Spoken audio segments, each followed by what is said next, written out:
Malaysia mendunia, netizen Konoha pasti kepanasan ya.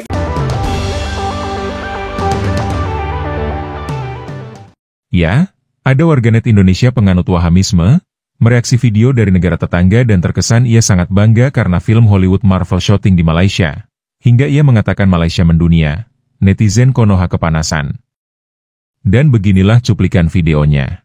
Sebuah video tentang produser ataupun film terkenal ataupun ternama ya geng ya. Itu sudah film tayang, ternyata dia main di Malaysia geng. Waduh, lagi-lagi Malaysia mendunia nih geng. Kayak gitu ya geng ya. Itu hari kolaborasi dengan Venom Batik Malaysia dengan Sony Picture. Sekarang malah membuat film di Malaysia, geng. Waduh, kenapa?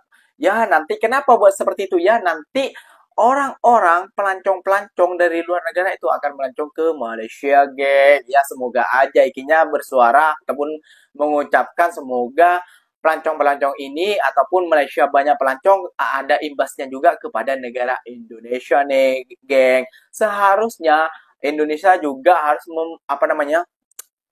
mensponsori kayak gini juga geng, supaya negara kita dibuatkan film dan terus dibuatkan film supaya pelancong-pelancong kita ataupun wisata-wisata kita geng kayak gitu ya geng ya, mendunia juga geng. Masa kalah terus sih sama Malaysia ini film itu hari batik wayang kulit, sekarang film membuat di Malaysia karena Malaysia mungkin udah resmi ya geng ya, yang Menara Satuan itu yang menara kayak gini itu akan dibuatkan film geng. Dan itu dia geng, film yang telah disuting ataupun buat syutingan di negara Malaysia geng. Wah. Malaysia mendunia, netizen Konoha pasti kepanasan ya geng ya. Jangan salah paham dulu geng, seharusnya kita juga bisa membuat ataupun mempromosikan hal seperti itu juga geng. Kenapa? Biar supaya para turis-turis ataupun orang putih juga mau berkunjung ataupun melancong ke negara kita, geng. Sebetulnya seperti itu ya, geng. Contohnya seperti semalam Malaysia udah mendobrak dunia lagi, geng, tentang sebuah batik kolaborasi antara batik Venom, batik Malaysia dengan Venom yang Oke, orang ini terkesan kurang informasi atau telat dengan perkembangan di negaranya sendiri. Padahal jauh sebelum Malaysia membuat batik Venom, seniman Indonesia Iz Yuniarto sudah membuat wayang Venom. Kemudian ia juga membuat fan art wayang Venom yang selanjutnya diserahkan kepada Columbia Pictures dan Marvel Entertainment. Sehingga jika bicara soal ini, Indonesia sudah lebih dahulu baru diikuti oleh negara tetangga. Film Marvel udah mendunia, geng. Apalagi sampai sekarang lagi mempromosikan tentang Menara Merdeka 88 ya, geng ya. Wah. Ini bisa ketar-ketir, ini bisa kepanasan nanti di sini, geng. Kalau terus seperti ini, geng, kayak gitu ya, geng ya.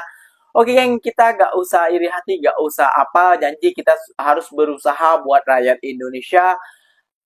Malaysia bisa, seharusnya Indonesia juga bisa, geng. Ya, orang ini terkesan mengalami narcissistic syndrome overdosis, karena tak ada warganet Indonesia yang iri atau cemburu karena film Marvel syuting di Malaysia.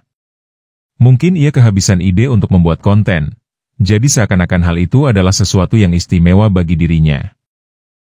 Padahal dalam sejarah perfilman, sudah banyak film-film dari luar negeri yang mengambil lokasi syutingnya di Indonesia, atau latar belakang skennya dari Indonesia, namun hal tersebut biasa saja, dan tidak menjadi sesuatu yang sangat membanggakan. Tapi mungkin ia mabuk dengan negara idolanya, seakan di Indonesia belum pernah ada film dari Hollywood belum pernah syuting di Indonesia. Padahal artis-artis asal Indonesia yang juga berperan pada beberapa film Hollywood, misalnya Yayan Ruhian, Iko Uwais, Cecep Arif Rahman, Yosi Sudarso, Joe Taslim pada film Martil Kambet, Aryo Bayu, dan masih banyak artis-artis Indonesia lainnya yang berperan pada film-film Hollywood, ataupun artis Hollywood yang berperan dalam film-film Indonesia. Hal ini belum lagi jika bicara tentang kualitas film Indonesia, yang jika dibandingkan dengan film dari Malaysia, menurut pengamat dan pencinta film Malaysia sendiri, mereka malah mengatakan beda kualitasnya. Baru kat Netflix ni filem Indonesia, tapi dia punya filem dah macam filem Hollywood, dah macam style Hollywood. Kalau hampa tengok, mesti hampa setuju dengan aku yang filem Indonesia ni dah jauh tinggal kat kita. Terus terang aku cakap ni, The Shadow Trace baru kat Netflix, filem aksi daripada Indonesia. Kalau kita cakap filem ni, apa filem Malaysia yang lebih kurang dengan filem ni? Tak ada. Filem ni dia punya tersendiri. Macam apa tengok John Wick pun semua. Tak adalah sampai aku cakap macam John Wick. Tapi dia punya kualiti tu dah macam filem Hollywood. Dah memang pergi ke sana pun. Untuk filem ni, cerita pasal seorang perempuan tu, dia assassin, pembunuh upahan. Adalah code name dia apa semua.